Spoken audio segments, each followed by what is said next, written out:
네, 여러분 반갑습니다.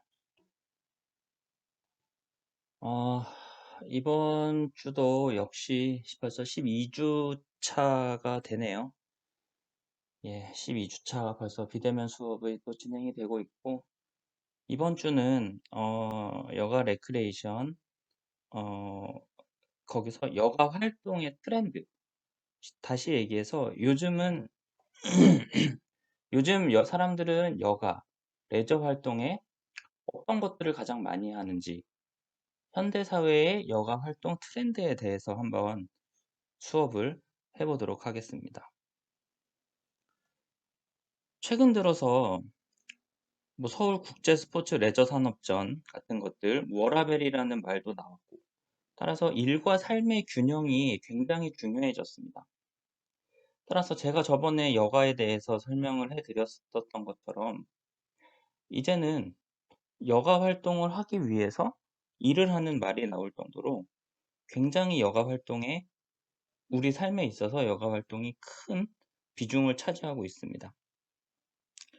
여가 활동의 변화 같은 것들을 보면 2000년대 초반에는 뭐 낚시, 등산, 해수용품 같은 것들이 인기였다면 점점 이제 시대가 변하면서 뭐 시설, 제조업, 그다음 워터 스포츠, 캠핑, 그다음에 4차 산업혁명 시대에 들어서면서 뭐 IT 기술과 이런 스포츠, 레저 스포츠, 다양한 레저 활동들이 융합이 되면서 굉장히 많은 변화를 일으키고 있습니다.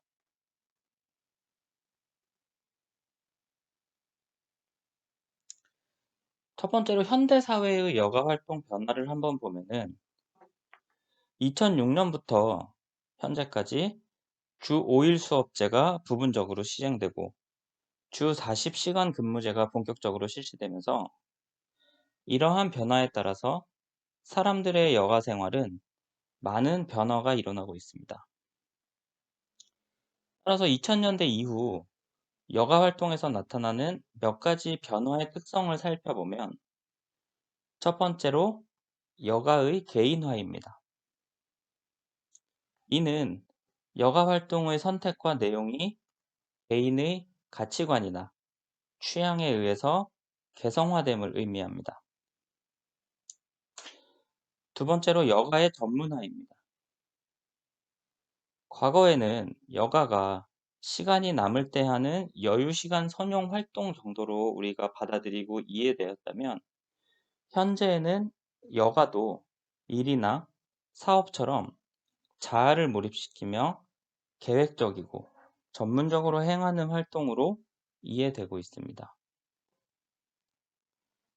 따라서 진지한 여가라는 새로운 용어가 탄생될 정도로 이제는 본인의 여가를 점점 더 본인이 좋아하는 여가를 전문화시켜서 여가 활동을 더 즐기고 있는 추세를 우리가 알 수 있고요.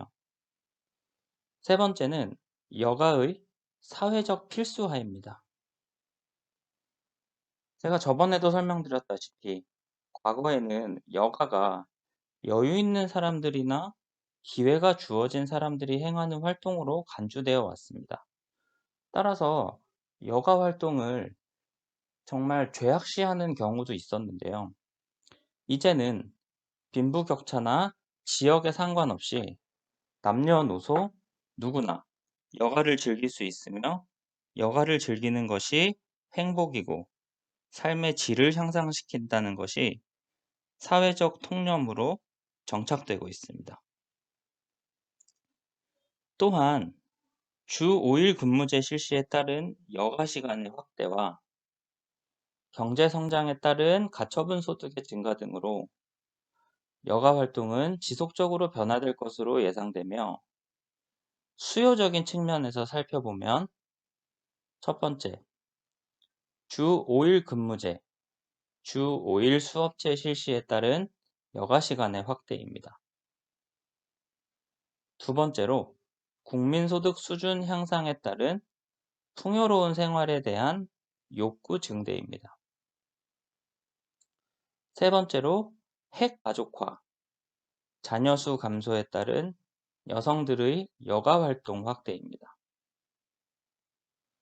네 번째는 의료기술의 발달과 평균 수명의 연장, 그리고 연금 실시에 따른 경제력 있는 고령층 확대가 또 여가의 수요적인 측면을 아주 담당을 하고 있습니다.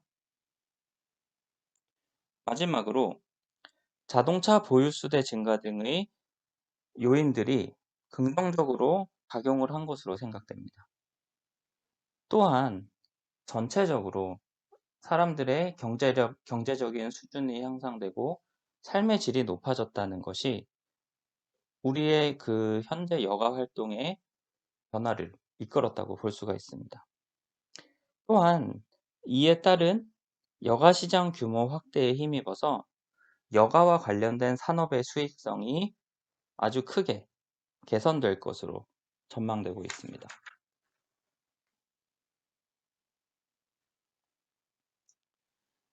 두 번째는 주요 여가 활동의 변화 추이입니다. 첫 번째로 주요 여가 활동별 참여를 보면 여가 활동의 변화 추이는 국민 1인당 평균 18.6, 다시 얘기해서 한 18가지에서 19가지의 여가 활동에 참여한 것으로 나타났으나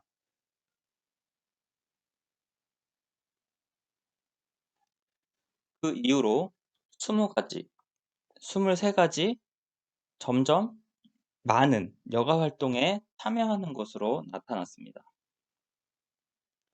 이러한 결과는 주 40시간 근무제의 정착과 함께 여가 활동의 다양성과 밀접한 연관이 있다고 볼 수 있습니다.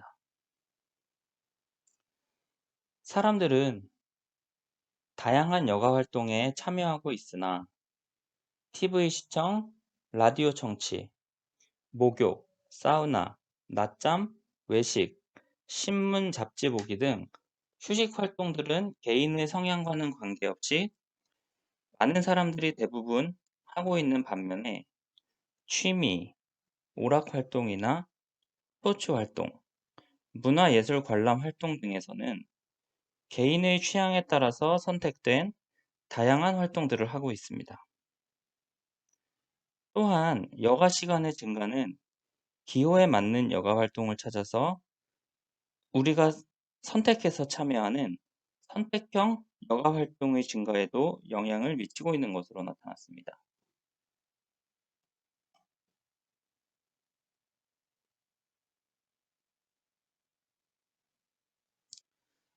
두 번째로 여가 활동 유형별 참여 비율입니다. 2008년도의 여가 활동 참여 비율을 살펴보면 취미, 오락 활동에서 가장 많이 참여하는 것으로 나타났고 그 다음 스포츠 활동, 휴식 활동이 그 다음으로 많이 참여하는 것으로 나타났습니다. 그 다음 관광 활동, 기타 사회 활동, 그 뒤를 이어 문화, 예술 관람 활동, 문화예술 참여 활동, 마지막으로 스포츠 관람 활동의 순으로 여가 활동의 경험률을 나타냈습니다. 하지만 이것은 조금 오래전 예전 자료이기 때문에 현대에 와서는 조금 더 변화가 있을 수는 있겠습니다. 활동 유형별 참여 비율을 좀 더 구체적으로 살펴보면 문화예술 관람 활동 중에서는 미술 전시회 감상, 박물관 관람, 연극, 공연 관람, 연예, 공연 관람 쇼 등을 들 수 있습니다. 또한 매년 꾸준히 증가하고 있습니다. 문화예술 관람 활동 중 가장 높은 참여율을 나타낸 활동은 당연히 영화 보기로 나타났습니다. 이거 말고도 무료 공연 관람, 문학 행사 참여, 클래식, 오페라 관람 등도 문화예술 관람 활동에 계속 증가하고 있습니다.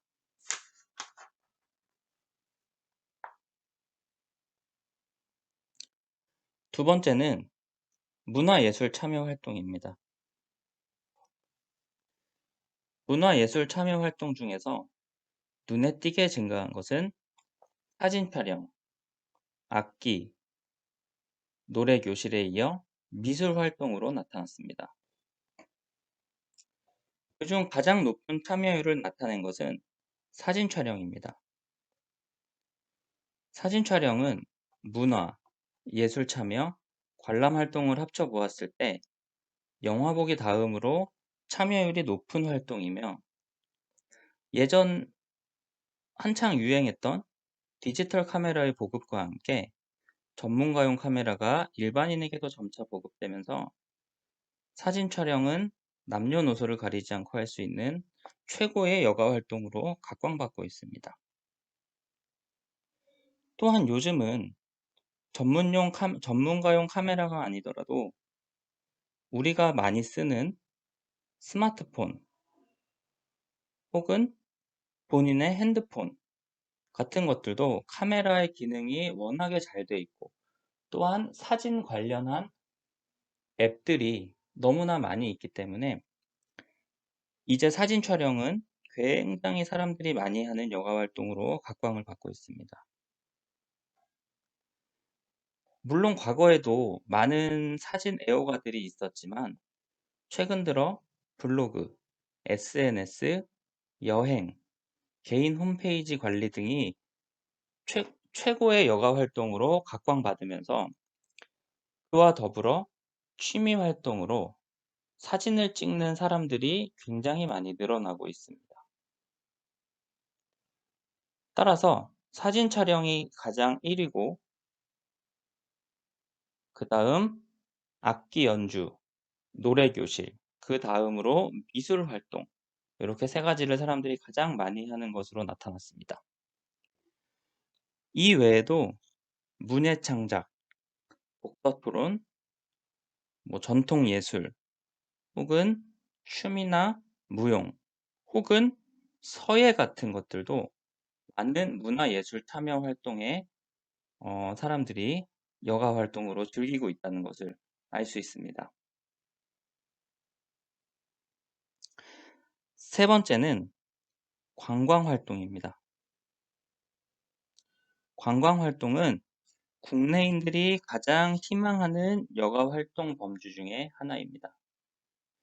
제가 첫 시간에도 말씀드렸다시피 이제 여가와 스포츠 그리고 관광은 같이 한 카테고리에 묶어서 함께 우리가 학습을 해야 합니다. 그만큼 이제는 여가 활동 시간에 다른 여가 활동보다도 관광, 여행을 하는 사람들이 너무나 많기 때문입니다. 따라서 요즘 코로나 이런 사태로 인해서 어 여행을 가지 못해서 아마 굉장히 좀 답답하고 속상하신 분들이 굉장히 많을 거라고 생각이 듭니다. 전반적으로 관광 활동은 계속 상승세를 나타내고 있었습니다. 그중에도 두드러지는 활동은 지역 축제 참가, 해외여행, 테마파크, 놀이공원 가기, 문화유적 방문을 들 수 있습니다. 그중에서도 테마파크와 놀이공원의 참여 비율이 높은 것은 대형 리조트의 복합화와 가족 중심의 여가 패턴의 영향이라고 볼 수 있습니다.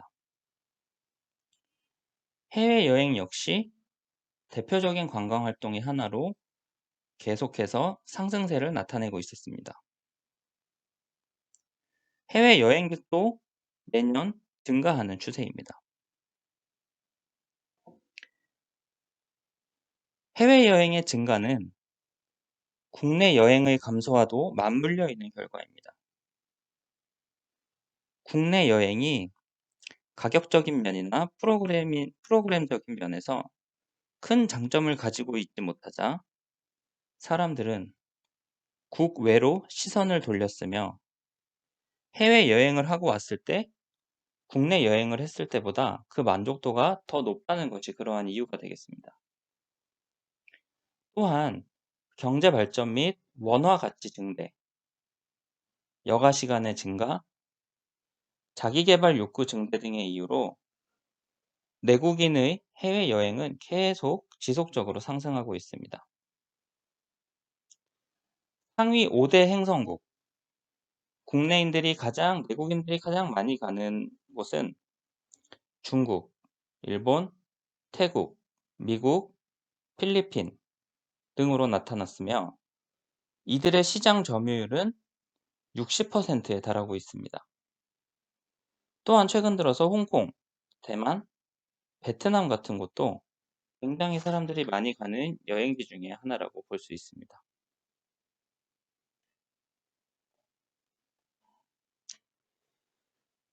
다음은 스포츠 관람 활동입니다.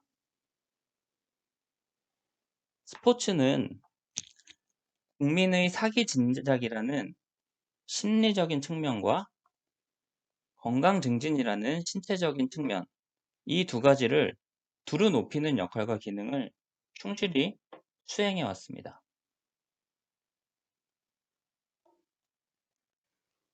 또한 월드컵, 올림픽, 아시안게임 같은 많은 국제대회 등을 개최함으로써 국가 발전에 큰 역할을 했고 사회 통합을 이루는 데도 주도적인 역할을 해왔습니다. 스포츠의 프로화로 대기업들의 후원이 스포츠 관람 시장에 물밀듯 밀려들어 관람 스포츠의 규모가 점점 커지고 있는 실정입니다. 사람들이 즐기는 스포츠 여가 활동도 다양해짐에 따라서 자신이 직접 참여하는 스포츠는 곧 관람 스포츠와도 연계가 되어 함께 성장하기 때문에 스포츠 참여 활동의 증가와 스포츠 관람 활동의 증가는 불가분적 관계라고도 할 수 있겠습니다. 하지만 스포츠 관람 활동 역시 최근 들어는 코로나 이 사태로 인해서 사람들이 많이 참여하지 못하고 있는 상황입니다. 2000년대 초반을 기준으로 국내 내국인들이 가장 많이 관람하는 스포츠는 축구로 나타났습니다. 이는 2002년 월드컵 그리고 2006년 독일 월드컵까지 이어지면서 꾸준하게 상승세를 나타내고 있으나 최근 들어서는 여러 가지 국내 K리그에 약간 좋지 않은 일들이 발생하면서 현재는 야구, 그리고 농구, 그리고 테니스, 그다음 골프도 사람들이 굉장히 많이 관람률을 보이고 있습니다. 또한 이제는 프로 선수들도 본인의 외모를 가꾸고 팬 서비스를 이런 것들을 통해서 여성 관람객의 수도 늘어나면서 굉장히 관람 스포츠가 점점 발전하고 있습니다. 그 다음은 스포츠 참여 활동입니다. 스포츠 참여 활동이 전반적으로 전체 여가 활동의 영역 중에서 가장 큰 폭으로 증가하고 있습니다. 이는 사람들이 활동적이고 건강지향적 여가를 선택하고 있다는 점을 우리가 쉽게 알 수 있는 그러한 부분입니다. 스포츠 참여 활동 중에서도 특히 맨손 체조, 그리고 줄넘기, 배드민턴의 참여율이 큰 폭으로 상승했습니다.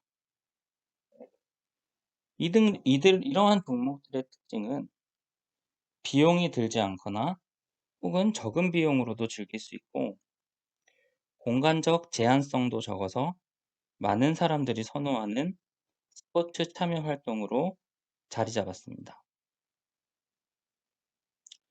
또한 골프의 경우 특정 계층의 전유물로 여겨지는 고급 스포츠였지만 지금은 대중화가 되어가고 있는 추세입니다. 또한 스크린 골프장과 같은 실내 골프장의 도입과 중저가 골프 브랜드의 런칭 등이 골프를 즐기고자 하는 사람들의 경제적 제한을 풀어주고 있으며 각 기업 내에서 술자리 대신 골프를 통한 친목 도모가 골프의 대중화에 영향을 끼치고 있습니다. 또한 세계 대회에 나가 우승하는 자국 선수들의 모습은 대중들로 하여금 골프를 더 가까이 느끼게 하고 있습니다. 골프장과 골프 연습장 시설의 수도 계속 꾸준히 지속적으로 증가하고 있습니다. 그 다음은 휴식 활동입니다. TV 시청이 사람들의 여가 활동 1순위 자리를 지키고 있음에는 변화가 없지만 2000년대 중반부터 TV 시청 시간이 계속 감소하고 있으며 이는 국제적인 경향과도 방향을 같이 하고 있다고 할 수 있습니다. 사회 통계 조사에 따르면 휴일 TV 시청 시간이 평일에 비해 더 많이 감소하고 있는데 이는 TV 시청을 대체할 다양한 여가 활동의 등장과 함께 건강한 삶을 영위해야 한다는 그러한 의식, 그러한 생각이 확대되었기 때문이라고 여겨집니다.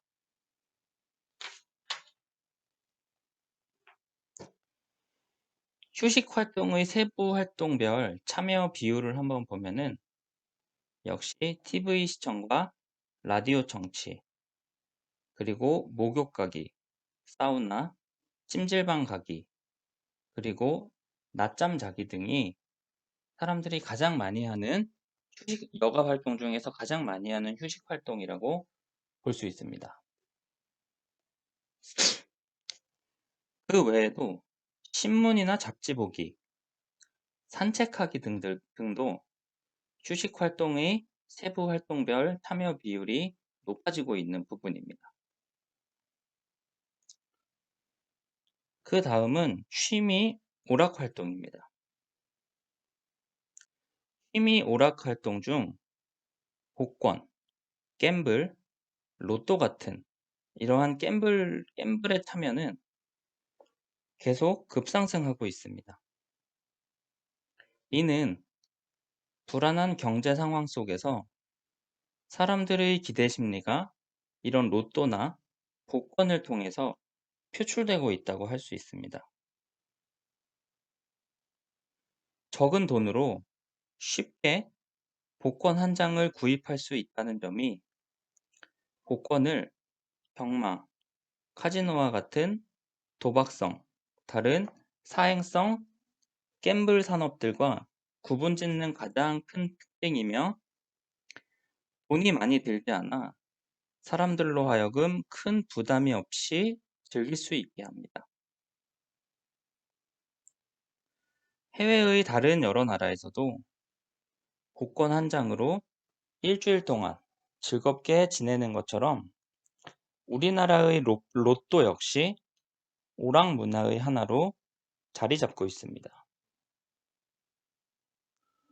따라서 이를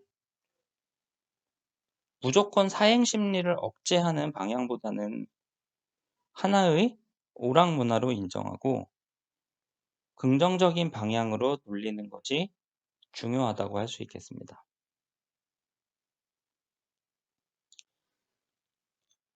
또한 취미 오락 활동 중에서 가장 크게 증가율을 보인 것은 게임입니다. 제가 게임 산업에 대해서도 수업을 한번 했었었는데요. 국내 게임 산업은 굉장히 많은 큰 이윤을 남기고 우리나라 문화 산업 중에서도 굉장히 큰 부분을 차지하고 있습니다. 특정 세대의 여가 생활을 넘어 국민 전체의 대표적 여가 활동이 되어버린 게임은 인터넷의 대중화와 함께 PC방의 성장이 그 밑바탕이 되어서 발전했습니다. 또한 게임이 닌텐도, 닌텐도 DS나 닌텐도 위, 그리고 PSP 같이 이동하면서 즐길 수 있는 휴대용 게임기의 출시와 스마트폰을 이용한 모바일 게임의 급성장으로 장소에 구애받지 않고 남녀노소를 모두 쉽게 참여할 수 있는 여가 활동의, 특히 취미 오락 활동의 아주 중요한 하나가 되었습니다. 마지막으로 기타 사회 활동입니다.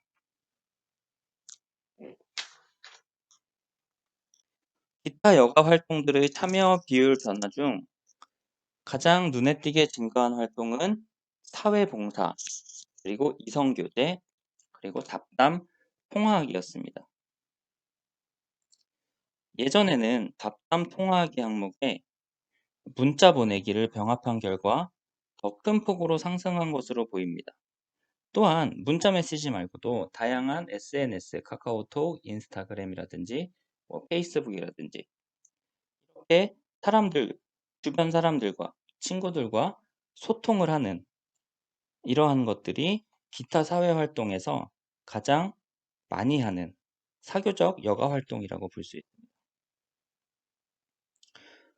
또한 잡담, 그리고 통화하기, 소통하기는 전 연령대에서 고른 상승률을 보였으나 사회봉사의 경우에는 10대와 50대의 참여율이 다른 연령대에 비해 높게 나타났습니다.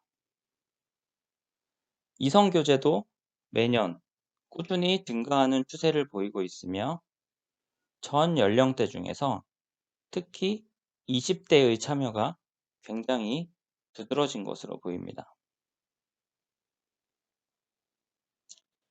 여가 활동에 대한 가치 인식의 변화로 인해 유익한 여가 활동을 추구하는 움직임이 지속적으로 꾸준하게 나타나고 있으며 이와 함께 사회적 공헌의 필요성에 대한 사회적 인식 변화와 윤리적 가치관 증대 등으로 인해 사회 공헌형 여가 활동이 증가하고 있습니다. 이에 해당하는 여가 활동이 바로 사회봉사입니다. 이와 같은 잡담, 통화하기, 사회봉사, 또한 이성교제 같은 사교적 여가 활동이 증가하는 이유로는 여가 활동의 사유화와 개인화로 인한 타인과의 정서적 교류 단절과 사이버 여가 산업의 급성장으로 인한 소통의 욕구가 증대됨 등을 이유로 꼽을 수가 있습니다.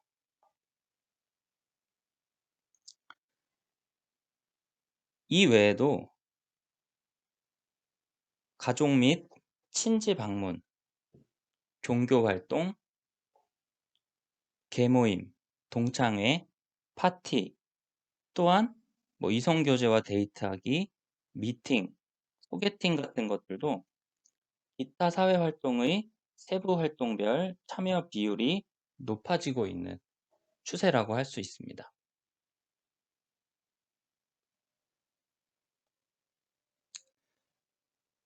여가 활동의 여가 활동의 트렌드 큰 카테고리 두 번째는 아웃도어 여가 활동입니다.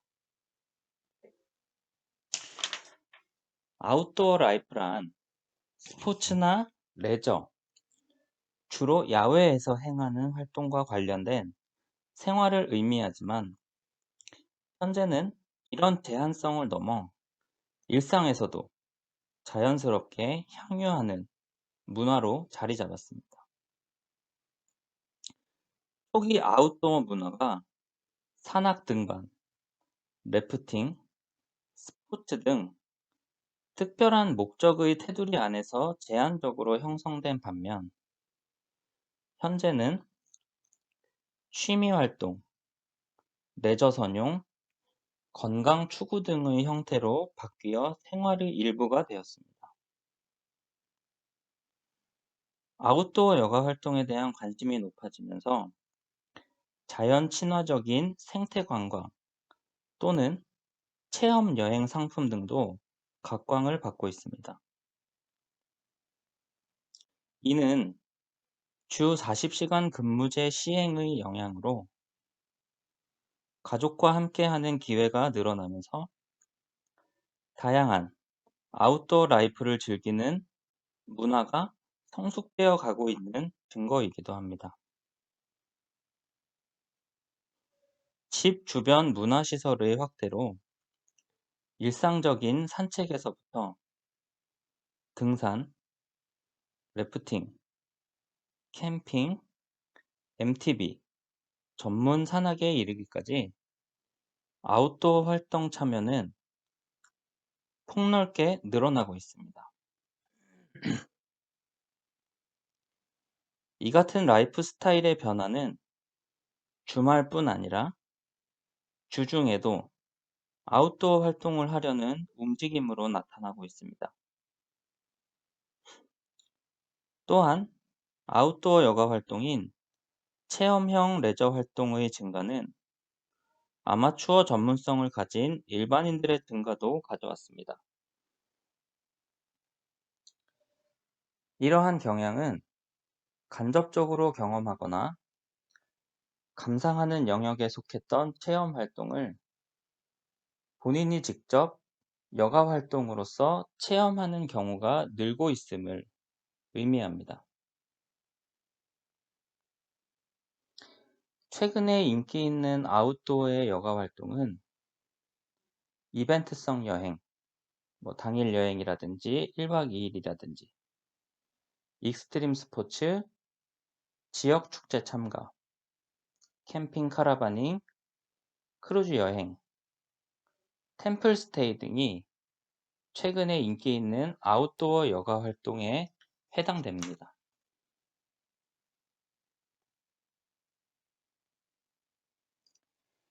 그 첫 번째는 익스트림 스포츠입니다. 익스트림 스포츠는 생명의 위험을 무릅쓰고 여러 가지 묘기를 펼치는 레저 스포츠를 통칭합니다. 주로 젊은 세대들이 즐기지만 요즘은 연령대와 무관하게 즐기고자 하는 사람들이 계속 늘어나고 있는 추세입니다. 익스트림 스포츠의 출발은 1970년대의 서구에서 스케이트보드와 롤러스케이팅 등 도시 청소년이 즐기던 놀이 문화로부터 비롯되었습니다. 또한 1990년대 미국 스포츠 전문 케이블 TV ESPN이 처음으로 X게임이라는 제목의 프로그램을 제작하면서 이 익스트림 스포츠는 본격적으로 보급되었습니다. 익스트림 스포츠는 스포츠를 즐길 수 있는 계절에 따라 크게 여름 게임과 겨울 게임으로 나뉘며 또한 경기 진행 방식에 따라 속도 기준의 종목과 난이도 기준의 종목으로 구분됩니다. 하지만 계절과 진행 방식에 관계없이 사람들의 상상을 초월한 극한에 도전하는 새로운 종목들이 지속적으로 개발되고 보급되고 있습니다. 또한 익스트림 스포츠와 관련된 세계 빅3 대회라는 것이 있습니다.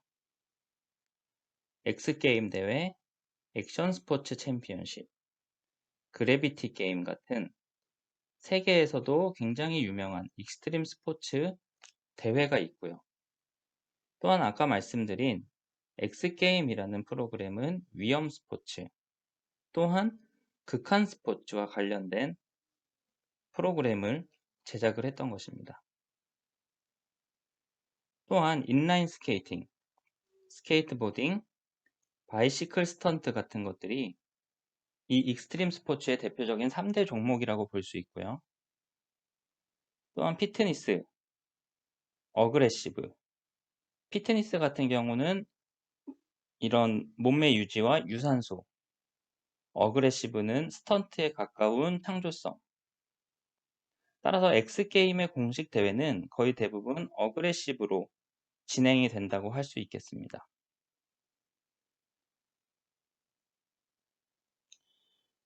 익스트림 스포츠의 종류에는 아까 말씀드린 대로 여름 종목과 겨울 종목으로 나뉠 수 있습니다.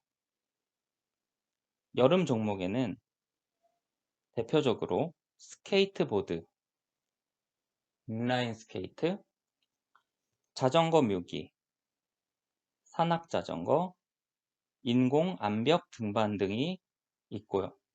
겨울 종목 같은 경우는 스노보드, 모글스키, 빙벽 등반 등이 있습니다.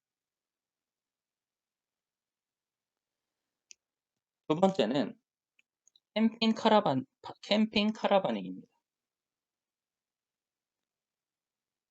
사람들이 건강에 대한 관심이 늘어나면서 웰리스, 웰빙에도 관심이 많아지고 아까도 말씀드린 대로 자연 친화적인 그러한 아웃도어 여가 활동들을 많이 추구하고 있습니다.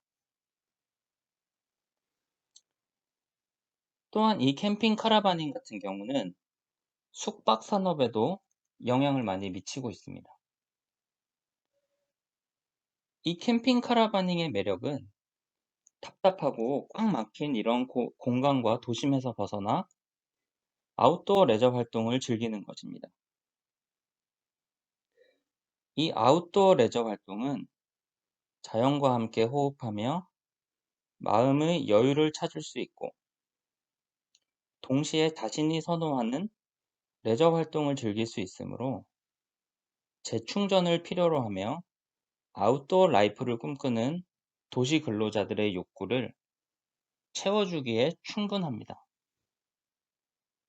그 중에서도 눈에 띄는 아웃도어 레저 활동으로 캠핑 카라바닝 문화가 새로운 레저 문화로 확산이 되었습니다.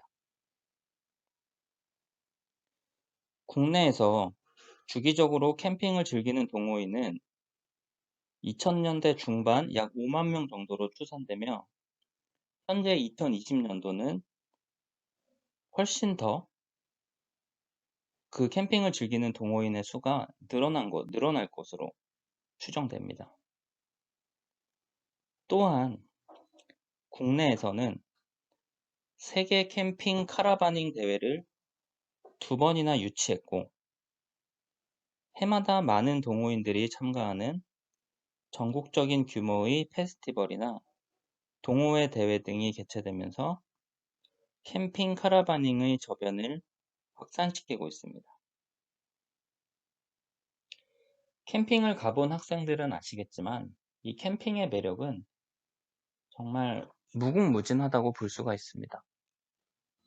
물론 텐트를 치고 뭐 음식을 해 먹고 또 그 음식을 치우고 뭐 이러한 것들이 조금 번거로울 수도 있겠지만 그 자연과 함께하고 이 도심에서의 일은 잊고 어느 모든 것을 좀 내려놓고 캠핑을 가본 학생들은 아시겠지만 정말 그 캠핑의 매력은 정말 그 자연과 함께하는 그 매력은 정말 굉장히 크다고 할 수 있고 많은 사람들이 도시에서 본인의 일에 지치고 삶에 지쳐 있는 사람들이 많은 것을 내려놓고 캠핑 활동을 많이 하고 있습니다.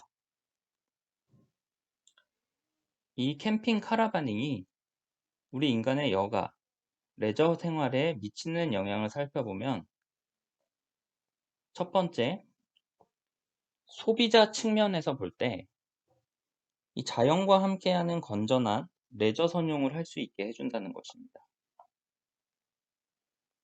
자연 친화적인 레저 활동을 하면서 아이들에게 자연 학습 현장의 기회를 제공하고 일상의 스트레스에서 벗어나 건강한 삶의 가치관을 형성할 수 있도록 도와줍니다. 또한 어린 아이들에게 있어 이 캠핑은 하나의 교육이자 정말 훌륭한 가르침이라고 볼 수 있겠습니다.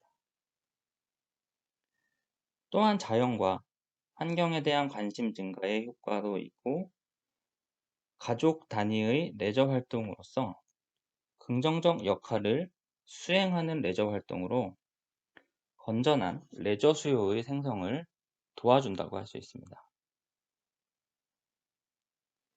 두 번째로 사업체 측면에서 볼 때 신생 레저 산업으로서 수요 증가에 따른 시장 확대를 들 수 있습니다.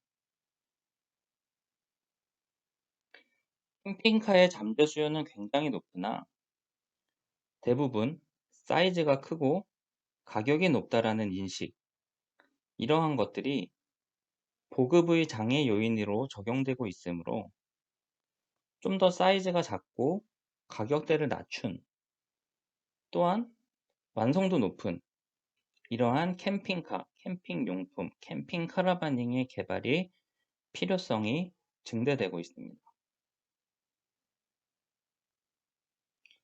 세 번째로 정부에서는 공공의 입장에서 캠핑 카라바닝의 관련 기반 시설 관리를 해야 할 것입니다. 캠핑 카라바닝은 외국에서도 그렇고 국내에서도 가족 중심의 친환경적인 여행 문화의 선두로서 역할을 할 수 있는 레저 활동이므로 공공의 입장에서 캠핑 카라바닝 문화를 공공 관광 시설이라는 장소적 관점으로 접근하여 관련 기반 시설을 조성하고 관리해야 합니다. 마지막으로 매스미디어의 측면에서 국내의 캠핑 카라바닝의 문화가 대중화되는 과정에서 매스미디어의 역할을 무시할 수 없습니다. 따라서 다양한 매체, 프로그램과 캠핑 카라, 캠핑 카라바닝 관련 업체와의 제휴를 통해 국내의 캠핑 카라바닝 문화를 확대해 나갈 필요가 있다고 볼 수 있습니다. 하지만 이 캠핑 카라바닝도 사건 사고들이 있습니다. 뭐 쓰레기라든지 이런 것들을 무분별하게 분리수거를 하지 않고 그렇게 할 경우 환경이 굉장히 파괴될 수도 있고요. 이외에도 다양한 또 단점들이 있지만 이런 것들을 빨리 보완을 해야 또 국내에서 캠핑 카라바닝이 계속 발전하는 그러한 상황을 우리가 볼 수가 있겠고요. 세 번째는 크루즈 여행입니다. 해양 레저 활동에 대한 사람들의 관심과 참여가 굉장히 높아지고 있습니다. 제가 해양 레저 스포츠 산업에 대해서 저번에 그냥 파워포인트 자료만 띄워드렸었는데 사실은 그 해양 레저 스포츠 산업의 중심에는 요트 혹은 보트 이런 크루즈 같은 이러한 그 문화들이 해양 레저 스포츠 산업 그 발전의 중심에 있다고 볼 수 있습니다. 따라서 2000년대 초반부터 중반까지는 유람선 타기, 해수욕 바다 감상, 래프팅, 수상스키, 윈드서핑 등 해양 레포트와 해양 관련 레저 활동의 선호도가 굉장히 많이 증가하는 그러한 추세를 보이고 있습니다. 해양 레저 활동의 중심에는 물론 요트와 보트 이런 크루즈가 있겠지만 역시나 좀 높은 가격에 이러한 현실적인 벽에 부딪혀서 사실은 가장 많이 하는 레저 활동은 역시 해수욕이나 그냥 바다를 감상하는 것, 뭐 이런 것들로 볼 수가 있겠고요. 그리고 유람선 타기, 그 다음 뭐 래프팅, 다양한 해양 레저 스포츠, 그 다음에 윈드서핑, 수상스키 같은 것들이 국내 해양 레저 활동의 참여율이라고 볼 수가 있겠습니다. 전 세계적으로 이 크루즈에 대한 관심이 높아져 가고 있는 가운데 이 국내에서도 급성장하는 크루즈 여행이 주목을 받고 있습니다. 크루즈 여행이란 운송보다는 순수 관광 목적의 선박 여행으로 숙박, 음식, 위락 등 관광객을 위한 시설을 갖추고 수준 높은 관광 상품을 제공하면서 수려한 관광지를 안전하게 순항하는 여행이라고 정의할 수 있습니다. 다시 말하자면 이동수단과 숙박시설의 개념을 복합한 것으로 볼 수 있습니다. 따라서 크루즈 여행의 개념은 숙박이 가능한 선박을 이용해서 비교적 장거리의 항해를 하면서 때때로 경치가 수려한 항구나 관광지에 내려서 여행하는 것을 의미합니다. 이러한 여행은 각종 여행 상품 중에서 관광 목적의 레저 여행자들에게 큰 만족도를 줄 수 있는 완성도 높은 여행 상품입니다.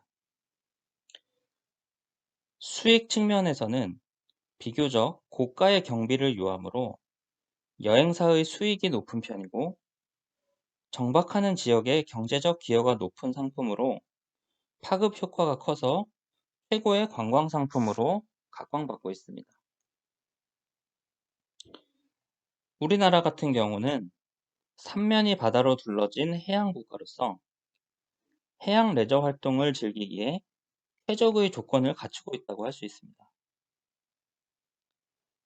국내의 크루즈 관광 시장의 현황을 살펴보면 운항하는 각각의 지역적 특성과 계절에 맞게 비성수기 구분 없이 사계절 판매를 하고 있습니다. 우리나라는 한려수도와 제주도, 울릉도 등에서 섬 주위를 맴도는 50에서 200톤급의 소형 유람선 운항을 시작으로 금강산 관광선 취향이 본격적인 크루즈 시대의 막을 열었다고 할 수 있겠습니다.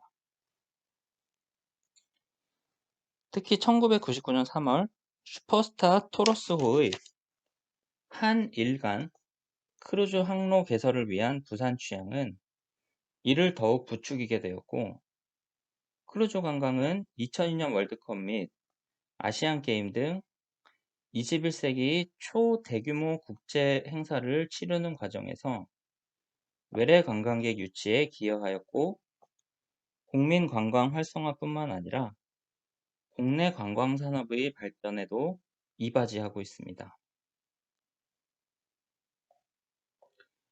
한편 크루즈 여행이 이처럼 국내에서 급속도로 자리를 잡아가고 있는 것은 해상 관광에 대한 인식의 변화와 크루즈사가 기존의 크루즈선만을 이용한 고가의 초호화 여행에서 중저가의 지역 탐방 유형을 추가하고 어린이와 노인을 포함한 가족 단위의 여행객과 신세대 부부 등을 대상으로 한 여행 상품을 개발하여 선보이고 있기 때문입니다. 또한 국내에서도 해외여행의 인구가 증가하면서 수준 높은 여행 서비스를 원하는 소비자들의 욕구에 대한 충족이 가능하다는 이유로 크루즈 여행이 주목받기 시작한 원인으로 볼 수 있습니다. 유람선 여행 상품은 미국을 중심으로 30여 년 전부터 시작된 것으로 생활 수준의 향상, 레저 시간의 증대 및 선박 제조 기술의 발달로 매년 10% 이상의 지속적인 발전을 거듭하고 있는 차세대 유망 업종입니다. 하지만 그동안 국내에서는 크루즈 여행이 값비싼 호화 여행 또는 돈이 많은 사람들이 즐기는 것으로 잘못 인식되어져 약간은 부담스러운 여행이라는 이미지가 강했습니다.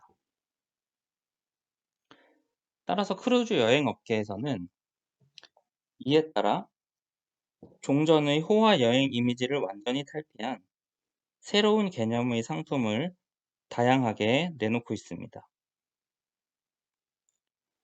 복잡한 현대 사회에서 대화가 결여된 가족 구성원이나 친척끼리 오붓하게 여행을 할 수 있도록 기획된 가족 여행과 소도 관광객을 대상으로 한 것들이 많으며, 이들 상품은 가까운 사람들과 함께하는 여행 성격에 걸맞게 가격도 비교적 저렴해 여행객들의 관심을 끌고 있습니다. 아웃도어 여가 활동 네 번째는 템플스테이입니다.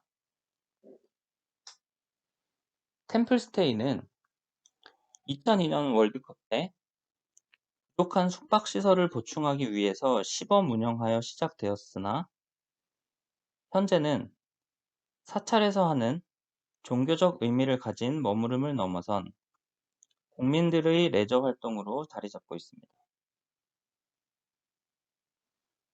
템플스테이의 실시로 인해 사찰은 불교인들만의 전유물이 아닌 우리나라 국민 전체에게 개방된 대중적인 장소로 거듭나고 있다고 해도 과언이 아닙니다. 템플스테이는 우리나라의 전통 문화에 대한 정취를 느낄 수도 있고, 도시의 복잡함에서 벗어나 자연과 하나 되어 우리 문화유산을 접할 수 있다는 점이 가장 큰 장점이라고 할 수 있습니다. 게다가 건강과 복지를 추구하는 웰빙 지향적 생활 패턴에 따른 식품과 저칼로리의 웰빙 음식인 사찰 음식이 템플스테이의 매력을 더해줍니다. 또한 이 템플스테이는 한국의 특화된 문화 관광 상품으로 개발되어 현재 관광산업 활성화에도 굉장히 많이 기여하고 있습니다.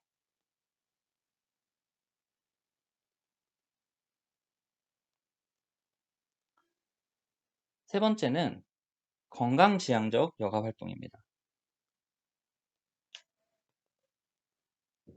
우리나라는 1988년 서울올림픽, 그리고 2002년 한일 월드컵 개최와 1990년대의 경제 발전, 국민 생활 수준의 향상 등으로 스포츠에 대한 인식이 새롭게 변화하면서 스포츠는 누구나 건강 증진과 삶의 질 향상을 위해 참여할 수 있는 여가 활동이라는 가치관이 형성되었습니다. 그 이후 정부 차원에서도 스포츠 활동을 통해 스트레스 및 운동 부족을 해소하고 건전한 여가 생활을 이끌어 삶의 보람을 찾을 수 있는 생활체육 정책을 본격적으로 추진해 왔습니다. 또한 시도 그리고 자치구별로 체육 관련 부서를 통한 각종 체육 행사 및 동호인 클럽을 운영 지원하고 있습니다. 이 건강지향적 여가 활동에서는 헬스와 등산의 비율이 가장 높았고, 이는 국민들의 건강 증진을 위한 목적을 가지고 선택하는 여가 활동들이 점점 자연 친화적 활동을 선호하고 있다고 볼 수 있습니다.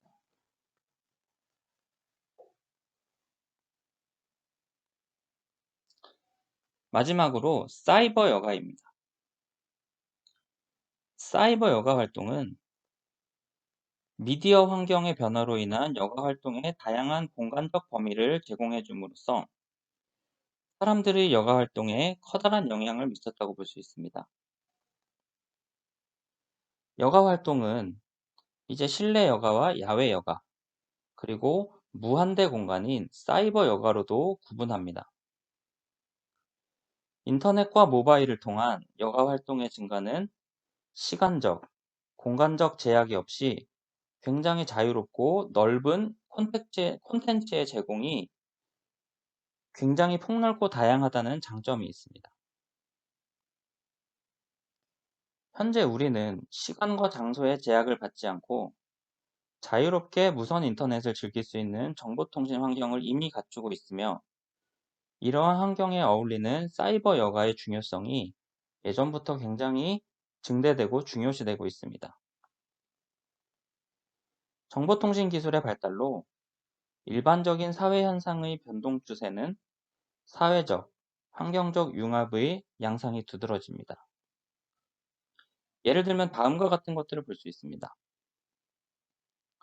인간의 사회관계와 문화적인 삶을 좌우할 수 있는 미디어 자체의 다중성 증대 및 미디어 간의 융합, 온라인, 사이버 공간과 오프라인, 현실 공간의 융합, 공동체적 조직 원리와 이익사회적 조직 원리의 융합, 국가와 시장과 시민사회의 융합, 미디어 간의 융합으로 인한 문화 인프라의 질적 변화, 생활 세계의 일상적인 삶 속에서 일과 놀이와 문화의 융합, 생활 세계의 여러 부문 및 활동이 공간적 맥락인 지역사회 기능과 융합, 특히 미디어 환경의 변화는 주로 컨버전스 융합 및 유비쿼터스화에 의한 사회적 대통합의 양상으로 나타납니다. 이러한 사례로 콘텐츠의 융합, 네트워크의 통합, 단말기의 복합, 컴퓨터 게임, 이메일 등 분리된 행동들을 통합할 수 있는 가정 오락 시스템, 인텔리전 홈 발달, 도입으로 가정 내 관람 활동이 점점 증가하는 경향입니다. 2000년대 초반부터 인터넷 이용자 수와 인터넷 이용률은 계속 증가하고 있고, 인구 대비로 한다면 거의 대부분이 인터넷을 사용하고 있다고 해도 과언이 아닙니다.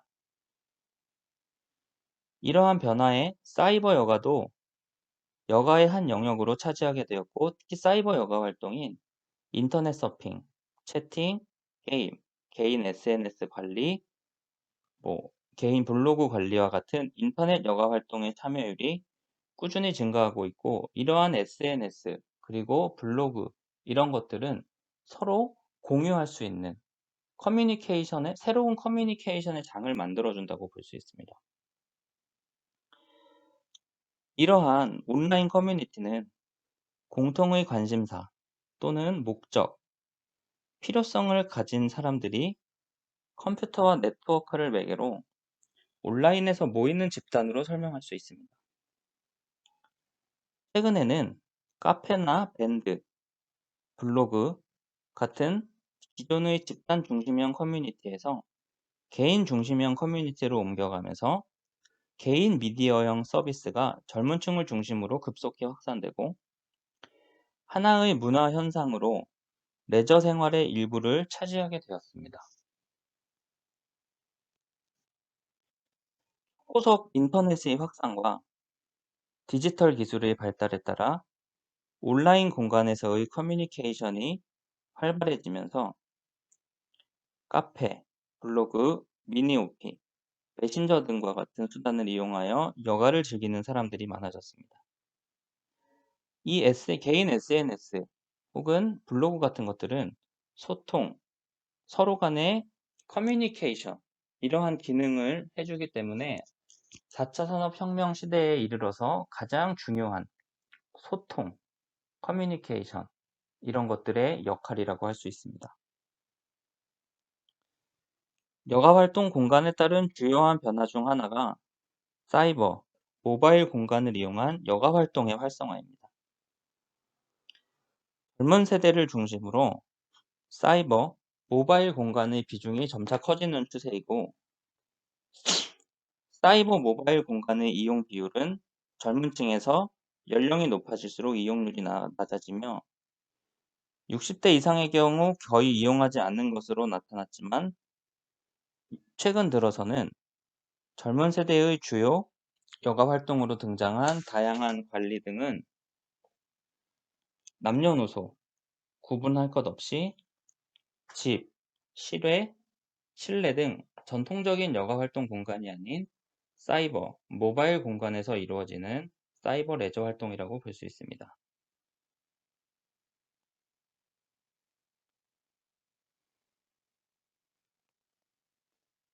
마지막으로 사이버 여가의 두 번째 e스포츠입니다. 사이버 여가 활동 중에 가장 대표적인 것 중 하나가 바로 e스포츠입니다. 자원이 없는 국내에서는 지식 산업의 육성이 가장 중요한데, 그중에서도 e스포츠는 지식 스포츠의 총알라고 불릴 정도로 유망한 산업 분야입니다. e스포츠는 미술, 음악, 영화를 비롯한 예술 분야와 각종 프로그램과 캐릭터 산업 등 인적 자본만으로도 운영할 수 있어서 고속 성장을 하고 있는 중요한 산업 분야입니다. e스포츠는 자원이 필요 없는 고부가가치 산업인 동시에 기업의 입장에서 본다면 적은 비용으로 홍보 효과를 누릴 수 있는 기회의 창구라고 할 수 있습니다. 현재 국내에서는 특정한 프로그램을 이용하여 이루어지는 프로게임 대회 및 리그, 그리고 프로게이머 관련 분야를 통칭할 때 일반적으로 e스포츠라고 규정하고 있습니다. 따라서 e스포츠는 컴퓨터를 매개로 하는 스포츠로서 스포츠 경험을 확장시켜주고 있습니다. 또한 e스포츠는 실제 세계와 비슷하게 가상적으로 구축한 전자적인 환경에서 경쟁성, 유의성 등의 요소를 포함하며 정신적, 신체적인 능력을 활용하여 승부를 겨루는 여가 활동을 말합니다. 따라서 e스포츠는 다른 스포츠와는 달리 전자매체를 통한다고 할 수 있으며 디지털 기술의 기반에서 게임을 하는 온-오프 여가 활동이라고 볼 수 있습니다.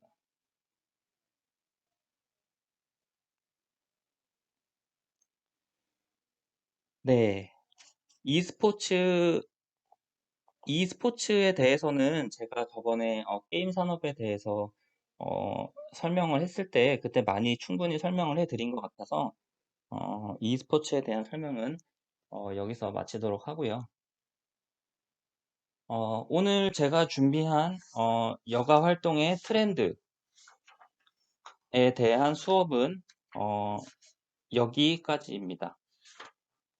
따라서 오늘은 여가 관광 활동의 트렌드에 대해서 한번 알아보았고요. 그래서 사람들이 어떤 여가 활동을 가장 많이 하는 것인가, 그리고 예전에 비해서 최근에는 사람들의 여가 활동, 레저 활동에는 어떠한 변화가 있는가, 이런 것들에 대해서 한번 알아보았고요. 그리고 앞으로 어떠한 여가 활동들이 유망해질 것인가 라는 것에 대한 수업을 해야 했습니다. 따라서 제가 마지막에 설명드린 사이버 여가 같은 경우는 제가 굉장히 많이 말씀을 드린 것 같은데 4차 산업혁명 시대, 4차 산업혁명 시대를 맞이하여 이 IT 기술과 이 레저 스포츠 활동이 융합되어서 아주 다양하고 우리가 정말 상상도 할 수 없는 그러한 여가 레저 활동의 아이디어가 굉장히 많이 나올 것으로 예상이 되고 있습니다. 그래서 오늘은 여가 활동의 변화, 그리고 아웃도어 여가 활동과 건강지향적 여가 활동, 그리고 앞으로 미래가 굉장히 기대되는 사이버 여가에 대해서 수업을 한번 해보았습니다. 어, 제가 준비한 수업은 여기까지고요. 정말 이렇게 계속 비대면으로 하는 수업이 여러분들에게도 그렇고 저한테도 그렇고 정말 많은 어려움과 비효율적이라는 것은 알 수 있으나 상황이 상황이니만큼 제가 매주 말씀드리지만 빨리 하루빨리 이 코로나가 종식이 돼서 여러분들과 대면 수업에서 만나는 날을 정말 손꼽아 기다리고 있으니까 좀 다시 한번 이렇게 비대면 수업에 있어서 여러분들에게 다시 한번 양해의 말씀을 구하면서 이번 12주차 수업은 12주차인가요? 13주차인가요? 예, 아무튼 이번 주 수업은 여가 활동의 트렌드 여기서 마치도록 하겠습니다. 감사합니다.